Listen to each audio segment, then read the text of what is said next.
El tema del día de hoy se llama Seremos arrebatados. Seremos arrebatados. Y va a estar en formato folleto para aquellos que quieran tener uno a la salida. Entonces el tema se llama Seremos arrebatados y lo saqué de un pasaje de las Escrituras ahí en Primera a los Tesalonicenses capítulo 4. Si pueden ir conmigo a estas Escrituras. Primera a los Tesalonicenses capítulo 4 versículo 15 al 18. Primera a los Tesalonicenses capítulo 4 versículo 15 al 18, que dice así: por lo cual os decimos esto en palabra del Señor, es decir, no es algo de Él, sino es algo de palabra del Señor, que nosotros que vivimos, que habremos quedado hasta la venida del Señor, y entiéndase que cuando dice nosotros se refiere a la iglesia, se refiere a los cristianos, dice que nosotros que vivimos, que habremos quedado hasta la venida del Señor, dice, no precederemos a los que durmieron. Versículo 16, porque el Señor mismo con voz de mando, con voz de arcángel y con trompeta de Dios descenderá del cielo. Fíjense, el Señor mismo. Y los muertos en Cristo resucitarán primero. Versículo 17. Luego nosotros, otra vez volviendo a nosotros, los que vivimos, los que hayamos quedado, seremos arrebatados. Ahí ven la palabra, seremos arrebatados juntamente con ellos, o sea, con los que acaban de resucitar, en las nubes para recibir al Señor en el aire. Y así estaremos siempre con el Señor. Ahora, si quiero indicar algo aquí, así estaremos siempre con el Señor, se refiere al hecho de que no que siempre vamos a estar en el aire con Él, sino que siempre vamos a estar con Él. A eso se refiere, que siempre vamos a estar con Él. O sea, si Dios quiere estar en el aire, estamos en el aire. Si estamos en el cielo, estamos en el cielo con Él. Si estamos en la nueva tierra, estamos en la nueva tierra. Eso es el mismo. Pero el énfasis de que estaremos siempre con el Señor se refiere a eso, la presencia de nosotros con Él, donde quiera que Él vaya. Versículo 18. Por tanto, alentaos los unos a los otros con estas palabras. Entonces le puede decir al hermano que está a su lado, ya, seremos arrebatados. Seremos arrebatados. Seremos arrebatados. Esto es lo que dice la palabra de Dios, que tenemos que alentarnos unos a otros con estas palabras. Entonces, según este pasaje que vamos a leer, todos los que somos de Cristo seremos arrebatados para estar con el Señor. De tal manera que hoy podemos alentarnos unos a otros con esta preciosa promesa. Ahora imagínate ver a Cristo cara a cara. Ver a Cristo cara a cara. Imagínate estar en su presencia donde no existe la injusticia, no existe el dolor, no existe enfermedad, no existe la pobreza, no existe la impiedad, nada malo. El solo hecho de saber que tarde o temprano vamos a ser rescatados por Cristo mismo, nos da la fortaleza de seguir adelante en este mundo a pesar de los problemas. Entonces nada más uno dice, esto no es para siempre, ¿verdad? O sea, si usted tiene problemas de cualquier índole, nada más piensa, si usted está en Cristo, ya, esto no es para siempre, va a venir algo mucho mejor. Simplemente fíjense lo que dice Romanos 8:18. Vamos a ir en Romanos capítulo 8, versículo 18, una cita que tal vez algunos de ustedes se la sepan de memoria. Romanos 8:18, que dice, pues tengo por cierto, ¿se fijan cómo lo dice el apóstol Pablo? Tengo por cierto, o sea, estoy convencido, es decir, tengo fe en lo que voy a decir. Y eso es bien importante, hermanos, que todos nosotros tengamos esa misma actitud, porque si usted sabe lo que él va a decir, pero no lo tiene por cierto, ¿sí me explico? No está convencido, entonces no va a haber un cambio, no va a haber una diferencia en su vida. Entonces dice, pues tengo por cierto, esto no es mentira, esto es cierto, que las aflicciones del tiempo presente no son comparables con la gloria venidera que en nosotros ha de manifestarse. O sea, no se compara nada. Para así les quiero explicar, lo que el apóstol Pablo nos da a entender aquí es que si tus aflicciones en esta vida, por ser fiel seguidor de Cristo, por ser fiel a Cristo, fueran considerados una inversión, ¿sí me explico? O conste que las aflicciones que está hablando no es simplemente por el montón de cosas malas que pueden pasar en esta vida, sino por su fidelidad a Cristo, ¿me explico? Entonces, si es que las aflicciones que uno tiene aquí en esta vida, por ser fiel a Cristo, fueran considerados una inversión, lo que invertiste en Cristo no es nada en comparación a lo que Él te va a dar a ti. ¿Sí me explico? A eso se refiere. Cuando dice ahí, las aflicciones del tiempo presente no son comparables con la gloria venidera. Está refiriéndose a lo que tú invertiste, si lo podemos llamar de esa manera, es lo que quiere hacer la comparación aquí. Dice, no es nada en las cosas que Dios te va a dar a ti. Entonces, bien importante esto, bien importante. Ahora, yo les quiero dar, fíjense, ejemplos de arrebatamientos en la Biblia, ya porque casi todos hemos escuchado, de eso de que seremos arrebatados en el sentido de la iglesia que va a ser arrebatada. Pero uno nada más escucha eso y se acabó. Entonces, a mí me gusta mucho ver cuando hay diferentes tipos de mensajes, cuando habla también cosas del futuro. También me gusta ver una comparación, por decirlo así, con ya eventos bíblicos que están registrados en la palabra de Dios, en que podemos hacer como una comparación, podemos ver, oh, wow, esto no es nuevo, o sea, estas cosas han pasado antes. ¿A qué nos estamos refiriendo? Bueno, a propósito me voy a ir como de adelante para atrás, o sea, es decir, no voy a tomar los ejemplos de manera cronológica, sino al revés. Entonces, ejemplos de arrebatamientos. El primer ejemplo lo podemos ver en 1 Corintios 12, 2 al 4. 1 Corintios capítulo 12, 2 al 4. Primer ejemplo. El apóstol Pablo aquí nos habla de alguien que fue arrebatado. ¿Sí se fijan? Fíjense, 1 Corintios 12, 2 al 4. Conozco a un hombre en Cristo. Ya, ¿cómo se dice? En Cristo. Era cristiano. 1 Corintios, ¿no? 1 Corintios, ¿no es? No. 2 Corintios será. Chequen ahí. 2 Corintios 12. Sí, ok, muy bien, ya me dijo el hermano José que es ese. 2 Corintios, de mismo que yo. 2 Corintios capítulo 12, 2 al 4. ¿Sí lo tienen todos? Dice, conozco a un hombre en Cristo, así comienza. Dice, fíjate, es cristiano. Que hace 14 años, o sea, de cuando él está diciendo esto aquí, en esta carta, si en el cuerpo no lo sé, si fuera del cuerpo no lo sé, Dios lo sabe. Fue arrebatado, me dice, hasta el tercer cielo. ¿Fue qué? Arrebatado, se fija en la palabra. Fue arrebatado hasta el tercer cielo. Versículo 3. Y conozco a tal hombre, si en el cuerpo fuera del cuerpo no lo sé, Dios lo sabe. Versículo 4 vuelve a decir la misma palabra, ¿no? Que fue qué?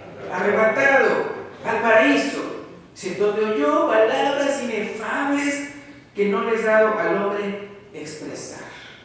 Entonces, ahora, asumiendo que Pablo está hablando de sí mismo en tercera persona, podemos ver que en este arrebatamiento él dejó de estar en la tierra y apareció ¿dónde? En el paraíso. Es el tercer cielo y en el paraíso. Pero no necesitó ningún tipo de transporte, sino que sobrenaturalmente dejó de estar en un lugar y ¡pum! Apareció en otro. No requirió, ¿verdad?, de un coche, no requirió de un tren, no requirió de una bicicleta, no requirió de un cohete, no requirió de un avión. Vea, algo así de como lo que le pasa en las películas de Star Trek, ¿no? Beat me up. Y ahí aparece en otra parte, ¿no? Bueno, o sea, no sabemos exactamente cómo fue, pero ya sabemos que fue milagrosamente, ¿no? ¡Pum! Apareció en el tercer cielo. Fue arrebatado al paraíso. Entonces aquí podemos ver un ejemplo de arrebatamiento.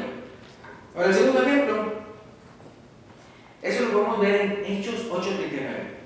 Hechos 8:39. Ahora, aquí el evangelista Felipe, y digo evangelista porque hay otra cita refiriéndose a Felipe que le llama evangelista, pero era uno de los primeros, vamos a decirlo así, diáconos, ahí en Hechos. Pero aquí este segundo ejemplo, al evangelista Felipe le sucedió algo parecido.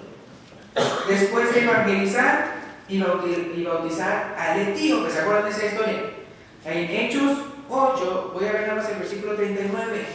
Ahora digo algo parecido porque no fue al cielo, sino simplemente a otra parte. En Hechos 8, versículo 39, si lo tienen, dice, cuando subieron del agua, o sea, los bautizó, cuando subieron del agua, el Espíritu del Señor, ¿qué dice ahí? Arrebató a Felipe. ¿Para quién lo hizo? Es el Espíritu del Señor. Y el eunuco no le vio más y siguió gozoso su camino. Imagínense, se bautizaron. Ahora yo no sé, yo creo ya se bautizó, se subieron y el eunuco, ¡ay! Era alegre y Felipe, ya no estaba, había sido arrebatado. Y dice ahí, fíjense, dice, el Espíritu del Señor arrebató a Felipe, ¿y qué dice ahí? Y el eunuco no lo vio más y siguió gozoso su camino. Yo me imagino, ¿verdad? Como dicen otras partes de referencias de personas que se bautizaron, que se van gozosos, ¿verdad?, por haber creído en el Señor. Pero también yo me imagino, ¿verdad?, que él, ¿verdad?, al ver de este grande milagro, vio que verdaderamente Felipe era un enviado de Dios, que no era simplemente otro rey, no, era un enviado de Dios. Ahora, ¿a dónde fue arrebatado Felipe? El siguiente versículo, el versículo 40, dice que se encontró en Azoto. Se encontró en Azoto. Fíjense que Azoto está como a 35 kilómetros de distancia.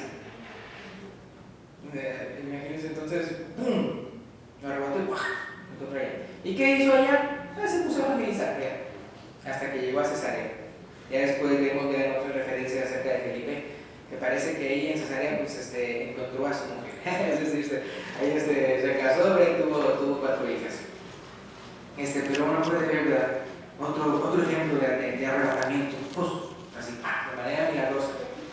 No sé si ustedes, yo no lo he visto, pero hay una película que se llama Jumper, en que supuestamente una persona puede brincar de un lado a otro. No hace cuenta, si yo estoy aquí y de repente brinco, si yo quiero, pues de repente ya parezco en Egipto.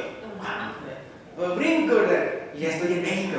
Está bien, ¿verdad? Y brinco, estoy en El Salvador. ¿Les gustó, verdad? ¿Les gustó? Imagínense, ya van a El Salvador y de repente le hacen brincan y ya están aquí en Estados Unidos. Ya, no necesitaban de ir a la carretera, no necesitaban de autobús, no necesitaban de avión, ni siquiera de coyote. Pero sí me explico, o sea, ¡pum!, de manera así, milagrosa. Entonces aquí, por ejemplo, podemos ver que en la Biblia están esos casos de arrebatamiento de parte del Señor. Pero el tercer ejemplo, nada más me voy a referir a las citas, pero no voy a ir para allá. Me refiero al profeta Ezequiel. Ezequiel fue un varón de Dios del Antiguo Testamento, a quien aparentemente el Espíritu también levantaba y tomaba para que hiciera su labor de profeta. Uno puede encontrar referencias en Ezequiel 3:12 y versículo 14, en que lo tomaba, lo levantaba, lo llevaba a un lugar. Ahora, en una ocasión, en Ezequiel 8:3, en una ocasión Ezequiel dice que fue tomado por las guedejas de su cabeza. Las guedejas viene siendo su mechón. Dice, de repente de la mano, la que veía, la que parecía hombre y por abajo parecía lumbre. De repente dice que se extendió su mano y dice que lo tomó por sus guedejas. Y luego dice que el Espíritu fue el que entonces lo levantó y lo alzó, dice, entre el cielo y la tierra y lo llevó a Jerusalén. Así es. Entonces eso es Ezequiel 8:3. Entonces es otro ejemplo de de profetas que llegaban a hacer eso. Otra vez por el poder de Dios. El cuarto ejemplo, que tal vez ustedes ya se están imaginando en cuanto a ejemplos de arrebatamiento, estamos hablando de Elías. Elías en Segundo de Reyes 2:11. Segundo libro de Reyes, capítulo 2, versículo 11. Ahora es muy interesante, casi todos conocemos ese arrebatamiento de Segundo de Reyes 2:11. Pero es interesante que el profeta Elías, que fue otro varón de Dios, a quien el Espíritu de Jehová también trasladaba de un lugar a otro, o sea, en la tierra. Uno lo puede ver, así como el profeta Ezequiel. Por ejemplo, Primero de Reyes 18:12, nada más voy a decir la referencia. Primero de Reyes 18:12 o Segundo de Reyes 2:16. Cuando uno lee esos versículos, uno se da cuenta, se asume, ya está asumido por las personas que conocen a Elías, que Dios lo puede trasladar de un lugar a otro. Una vez que a Elías le dice a uno, mira, dile a que yo voy a estar aquí. No, hombre, pero ¿qué tal si de repente yo regreso y tú no estás? Que Dios te mandó a otro lugar. Dice, no, hombre, me van a matar a mí. Y en otra ocasión también se está asumido ahí en las palabras de que lo puede llevar a un lugar a otro. Por ahí fíjense, ahí pues, por ejemplo, el segundo de Reyes 2:16, después de que él ascendió a los cielos, ellos pensaban que simplemente, no, pues yo creo que Dios simplemente lo dejó en un monte, en un valle. Como, o sea, como pues esto ya ha pasado antes, pero esta era diferente. Ahí en segundo de Reyes 2:11, Dios no lo llevó a otro monte o a un valle, lo llevó al cielo. Fíjense lo que dice, segundo de Reyes 2:11. Y aconteció que yendo ellos y hablando, ¿se acuerdan quiénes eran ellos? Elías y Eliseo, ¿verdad? He aquí un carro de fuego con caballos de fuego, imagínense el carro de fuego, y los caballos de fuego, ¿verdad? Apartó a los dos, porque estaban bien juntitos, ¿verdad? Y Elías subió al cielo en un torbellino. Lo vio, ¿verdad? Y hasta hizo una expresión, ¿verdad? Eliseo, pero entonces uno puede ver, y ya después las personas decían, a mí se me hace que pues simplemente Dios lo llevó así como a otro lugar, vamos a buscarlo. Y él decía, no lo busquen, o sea, no lo encontrar, no lo van a encontrar, no. Y así como avergonzado, ok, vaya, o sea, pero sabiendo que no, ya buscaron y no lo hallaron. Esta vez sí fue al cielo. Ahora, el otro ejemplo es Enoc, el quinto ejemplo, Enoc. Enoc es el primer ejemplo bíblico. El primer ejemplo bíblico de una persona arrebatada por Dios. Él vivió en los días cuando las personas llegaban a tener más de 900 años de vida. Fíjense, estamos hablando de allá por Génesis 5:24, es lo que vamos a ver. Pero él llegó a vivir en esos años, ¿verdad? Pero él, a sus 365 años de vida, no del año, ¿verdad? Porque un año tiene 365 años, días, pero no sé, 365 años de vida, Dios decidió llevarse a Enoc, como lo hizo con Elías, es decir, sin morir. En Génesis capítulo 5, versículo 24, acá lo que le pasó a Enoc. Se caminó pues Enoc con Dios. A ese de caminar, ¿a qué se refiere? A obediencia, ¿verdad? A seguir, a todo lo que él hacía. Él andaba con Dios. Caminó pues Enoc con Dios. ¿Y qué le pasó? Desapareció. Desapareció. ¿Por qué? Porque le llevó Dios. Así de fácil, ¿verdad? ¿Qué cosa no? Andaba caminando tanto con Dios, su andar, su caminar en su vida era tan recta y todo que dijo Dios, yo me lo quiero llevar. Desapareció porque se lo llevó Dios. Y esto mismo le va a suceder a todos los que estemos, ¿qué cosa? Caminando con Dios cuando Cristo venga. Así como no, ¿verdad? Él estuvo caminando con Dios y por eso se lo llevó Dios. Así también nosotros, ¿verdad? Entonces tenemos que estar caminando con Dios cuando Cristo venga. La diferencia, como ya dijimos, es de que en ese día, cuando Cristo venga, también Él se va a llevar a los que durmieron en Él. Ahora en 1 Tesalonicenses 4:14 es donde dice eso, ¿verdad? Que no nada más va a ser un arrebato de nosotros, los que estamos con vida, sino que también los que durmieron en Él. Ahora podríamos decir, ¿verdad?, que el apóstol Juan también fue arrebatado al cielo e inclusive a eventos futuros. Me refiero por Apocalipsis, ¿no? Pero solo de manera temporal, para poder ver y oír lo que después se escribiría en el libro de Apocalipsis.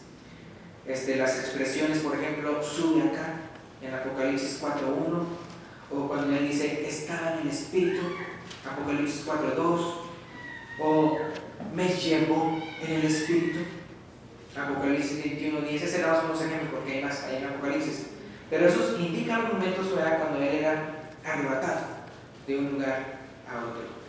De las expresiones sube acá, o estaba en el Espíritu, o me llevó en el Espíritu. Ahora yo les quiero decir que al arrebatamiento también se le conoce como la esperanza bienaventurada. ¿Han escuchado esa expresión? La esperanza bienaventurada. Ya que desde hoy, hermanos, desde hoy podemos sentirnos dichosos al saber que seremos arrebatados antes de que Dios derrame su ira sobre la tierra. Desde hoy podemos gozarnos, desde hoy podemos sentirnos dichosos, de eso, si andamos ya con Dios. Pero para eso tenemos que estar bien seguros, otra vez, que andamos caminando con Dios. Vamos a Tito, capítulo 2, versículo 11 a 14, donde está la expresión de la esperanza bienaventurada. Tito, capítulo 2, versículo 11 al 14. Dice así. Esto es muy importante que lo lean en sus Biblias porque después de que leamos ese párrafo, vamos a ver, vamos a ponerlo como los pasos o incisos. Y entonces es muy importante que ustedes lo tengan ahí en sus Biblias para que ustedes vean a qué me refiero. Tito 2, 11 al 14, fíjense. Porque la gracia de Dios se ha manifestado para salvación a todos los hombres, enseñándonos. ¿Quién es el que nos está enseñando? La gracia de Dios. O sea, la gracia de Dios no nada más se manifiesta para salvación, sino también para enseñarnos. Dice, enseñándonos que, renunciando a la impiedad y a los deseos mundanos, vivamos en este siglo, o sea, en este mundo, en lo que estamos ahorita, sobria, justa y piadosamente. Versículo 13. ¿Qué dice el versículo 13? Aguardando la esperanza bienaventurada. Si uno no está viviendo de esa manera, o sea, si está uno viviendo de manera incorrecta, no está aguardando la esperanza bienaventurada.